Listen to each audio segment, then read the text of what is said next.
Selamat datang di Bincang Sehat. Yeay, selamat datang di Bincang Sehat. Hari ini kita mau ngobrolin tentang komunikasi kesehatan pastinya. Ya, sama siapa, Pris? Kita mau ngobrol sama orang-orang di sekitar sini karena kita udah ada di salah satu layanan kesehatan di Jaksel. Betul. Jadi hari ini kita mau ngobrol sama pasien di sini dan Tenaga medis. pastinya. Karena biar apa? Biar kita tuh ada yang klarifikasi atau ada yang meluruskan semua hal yang kita concernin nih. Biar lebih akurat lah ya. Betul. Jadi kalau gitu kita langsung aja kali ya cari orang mana yang mau kita wawancara dan langsung kita tanyain ke tenaga medisnya langsung ya. Oke, langsung aja. Yuk.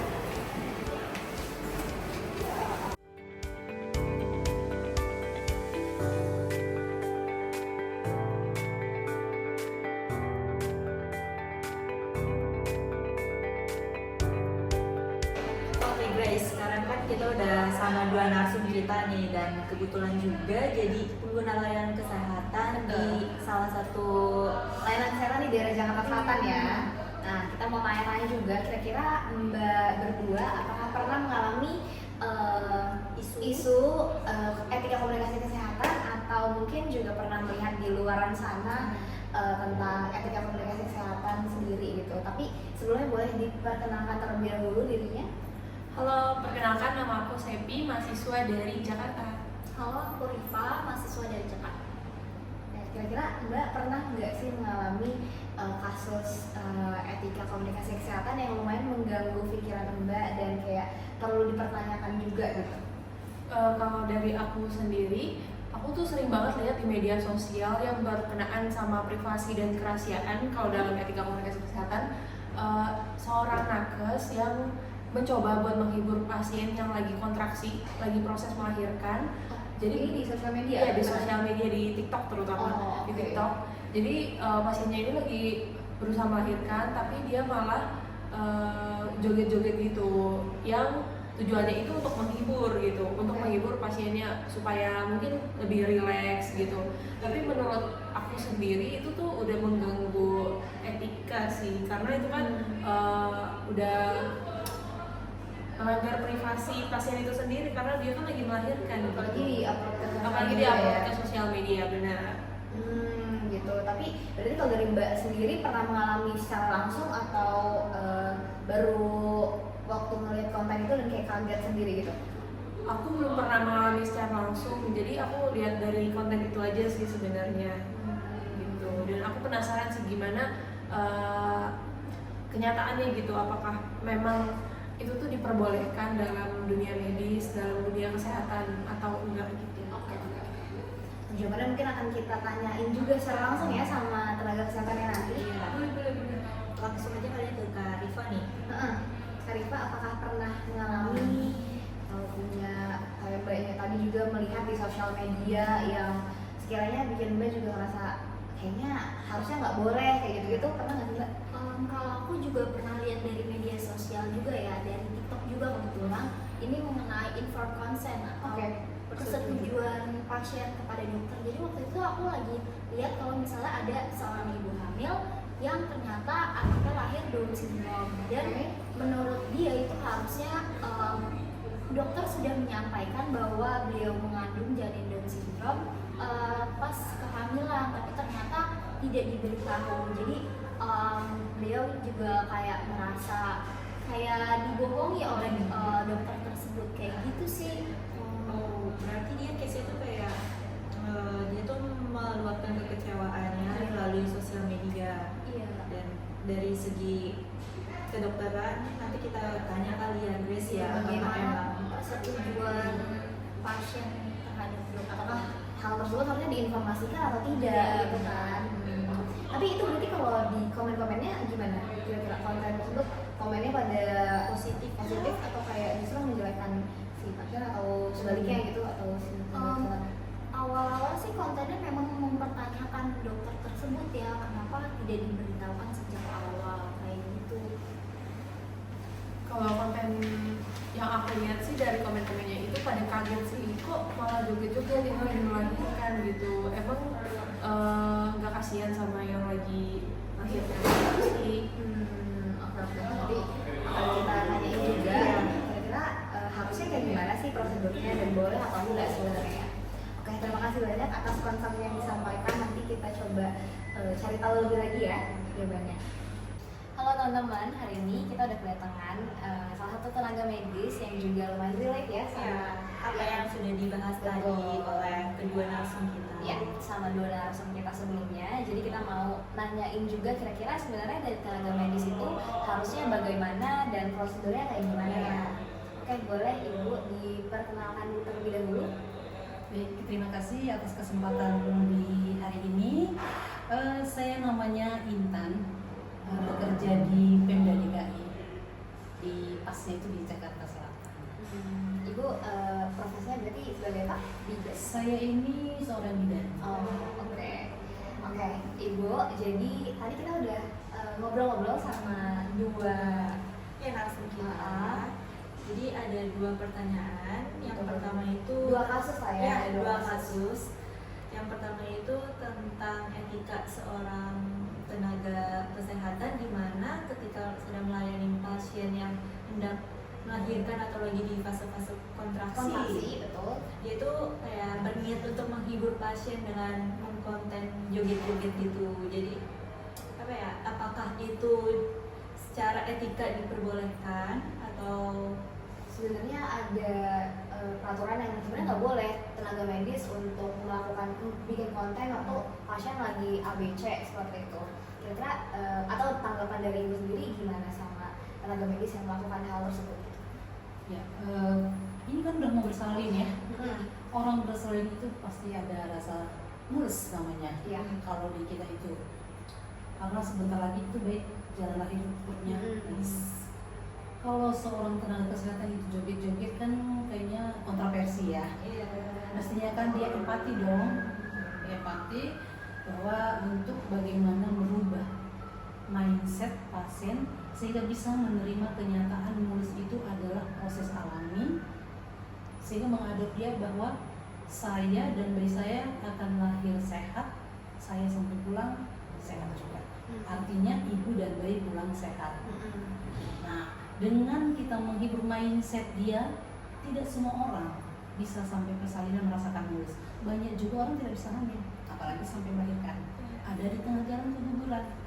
Nah, ketika dia mulus, kita joget-joget itu tidak diperkenankan. Hanya bisa merelaksasi mindset namanya. Ya, sehingga dia menjalani masa kontraksi ini bahwa merasa oh ini bagian dari fisiologis. Jadi relaksasi, nanti lahir dengan baik. Berarti secara etika, kalau menurut Ibu kira-kira masih kurang tepat ya untuk dilakukan yang kayak gitu? Secara etika? Ya, Berarti ya sebaiknya kita melakukannya komunikasi aja sama afirmasi positif betul. lah ya, dibandingkan kita joget-joget konten. Lebih baik kita mengucapkan kalimat yang positif biar ibunya itu juga kebawa positif pikirannya. Tapi berarti kan dia juga, tapi sebenarnya tujuan dari konten tersebut, dari pengupload kontennya adalah ya kita mau supaya ibunya relax dan segala macam. Niatnya mungkin baik kali ya, tapi Kalau diupload ke sosial media tuh kayaknya agak kurang melanggar gitu. kurang baik lah ya. Cuman ya kita nggak usah mengumbar terlalu, itu kan pribadi masing-masing ya. pribadi masing-masing. Jadi kita kayaknya gimana ya, saya orang Kita tidak bisa ngejudge juga ya. Nggak boleh kita ngejudge orang, tetapi kita mengatakan yang positif dan yang terbaik aja. Oke. Mungkin itu dari saya selaku Iya, iya, tenaga iya. kesehatan. Oke. Karena bagaimanapun orang kesehatan itu ada yang namanya privasi yang kami harus jaga, nama profesi. Oke. Tapi biasanya memang apa sih yang boleh di-upload di sosial media terkait hal-hal komunikasi kesehatan gitu? Yang kita upload itu misalnya dia sudah bahagia, bisa lahir normal, dia bisa menikmati, boleh-boleh aja. Misalnya bayinya lahir, dia enjoy dengan kesakitannya, silakan aja. Boleh. Atau mungkin edukasi juga, edukasi. Sambil edukasi, atau mungkin tanya pasiennya apa yang ibu rasakan setelah melahirkan dengan membuka wajah, yang mindset lah gitu, yang negatif menjadi positif.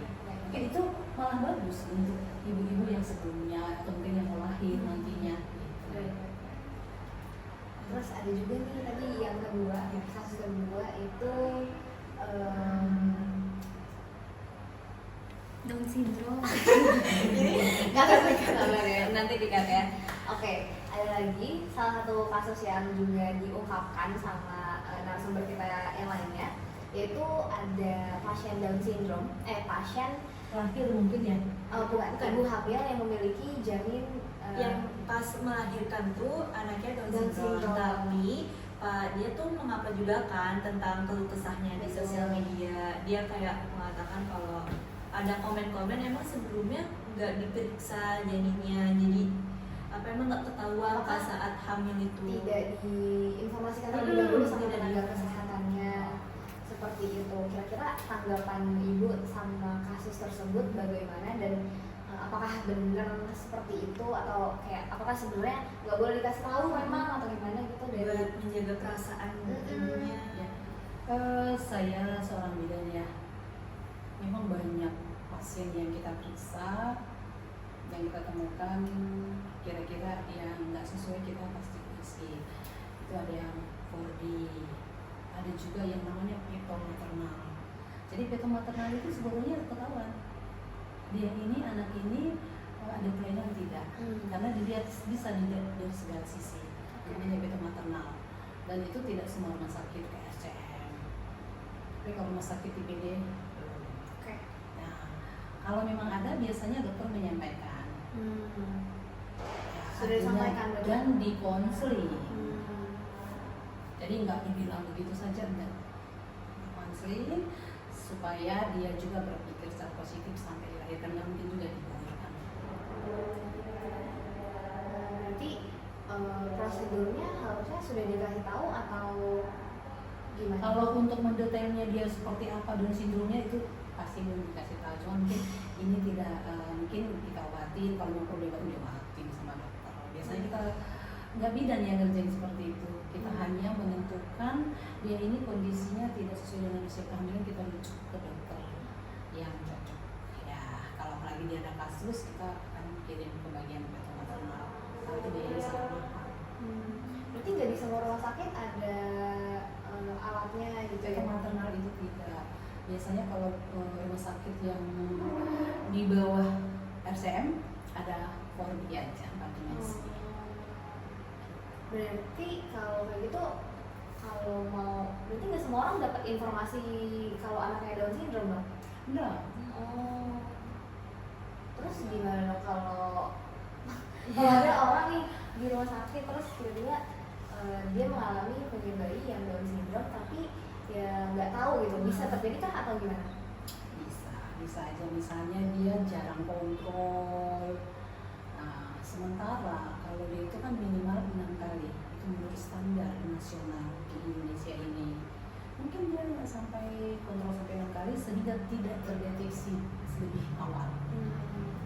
Kalau udah sampai melahirkan, baru tahu. Jadi bukan salah siapa-siapa, bukan Iya, salah iya, iya. kesehatan, bukan salah pasien juga. Ya. Jadi kalau kayak udah menemukan kasus tersebut ya Cuman bisa mungkin dia dikonseling ya? bisa itu cerita mungkin karena kekecewaan dia bisa menyalahkan atau bagaimana, itu sih nggak apa-apa, namanya orang kan lagi statusnya labil, Iya. Mungkin ya karena kaget juga kan. kaget. Oke, tapi berarti kira-kira kalau dari pasien, harusnya tuh pasien melakukan apa sih untuk menjaga etika komunikasi kesehatan bareng sama tenaga medisnya gitu? Oh boleh diulang pertanyaannya? Kira-kira pasien apa yang harus dilakukan supaya menjaga etika komunikasi kesehatan bersama tenaga medis?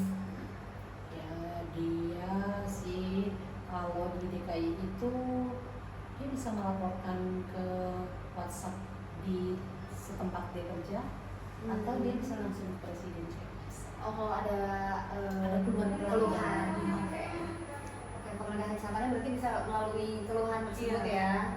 Dan kalau untuk segi tenaga medis itu sebaiknya hak-hak apa aja sih yang harusnya itu dilakukan sama tenaga medis ya, balik lagi kayak yang pertanyaan pertama dari narasumber tadi kan, medis tuh sering ada aja yang membuat konten, dan itu sebaiknya tenaga medis tuh seperti apa gitu untuk Kalau konten segi positif sebagai promosi kesehatan sih oke. Kalau keberhasilan sih oke, biar bisa pasien-pasien lain mengadop yang positif. Tapi tetap harus minta izin juga kan Minta ya? izin sama institusinya juga, dan itu biasanya profesi, berhubungan dengan profesi, dengan kebutuhan namanya promosi kesehatan. Oke. Oke, mungkin itu aja tadi pertanyaan yang kita sampaikan terkait yang isu yang udah disampaikan ya sebelumnya. Semoga terjawab. Betul. Karena kita sudah membahasnya langsung bersama tenaga ahlinya. Betul. Nah, sekarang aku mau tanya kira-kira ada saran atau masukan supaya etika komunikasi kesehatan tuh tetap terjaga dengan baik? Baik dari segi pasien ataupun dari segi tenaga medis. Kalau etikanya biasanya kita sampaikan ke pasien, kalau ada apa-apa berbicara sampaikan ke keluhan pelanggan langsung ke institusi kami. Oke, dari pasien ke tenaga kesehatan ya? Iya. Kalau dari tenaga kesehatan ke pasien? Kalau tenaga kesehatan ke pasien, kira-kira apa yang mau diumbar, misalnya ke medsos media, ya karena kita juga ada penilaian buat kinerja kita. Ya kalau memang ada saran-saran pasien itu ada keluhan, silakan saat bertatap muka disampaikan, kami senang hati untuk menerimanya. Itu yang kita sampaikan ke pasien. Oke, mungkin udah cukup kali ya guys, dan jawabannya pun udah ya Wakili banget sama pertanyaannya juga. Kalau gitu, hopefully kedepannya mungkin kita bisa saling menjaga etika komunikasi kesehatan di manapun kita berada. Ya, betul. Di sisi pasien juga lebih menghargai tenaga kesehatannya, lebih aware juga sama hak-hak yang bisa diterima dan apa kewajiban-kewajiban dari tenaga medis yang dapat diterima juga sama pasiennya sendiri ya. Dan begitu pula juga dari segi tenaga medisnya biar lebih menjaga kerahasiaan pasien juga. Betul. Oke, hari ini kita udah ngobrol banyak banget sama dua narasumber kita yang udah mengutarakan pertanyaannya tentang etika komunikasi kesehatan dan juga udah mempertanyakan juga secara langsung ke tenaga medisnya, dan hari ini kita udah dapat banyak banget informasi yang berguna untuk kita pastinya ya. Ya, kita jadi lebih nambah insight lah ya tentang gimana sih seharusnya sikap kita ataupun etika kita, baik dari segi tenaga medis ataupun dari segi pasien. Bener banget. Semoga video ini bermanfaat buat banyak orang di sana, dan hopefully ini bisa jadi reminder kita untuk selalu menjaga etika komunikasi kesehatan kita dimanapun kita berada. Thank you.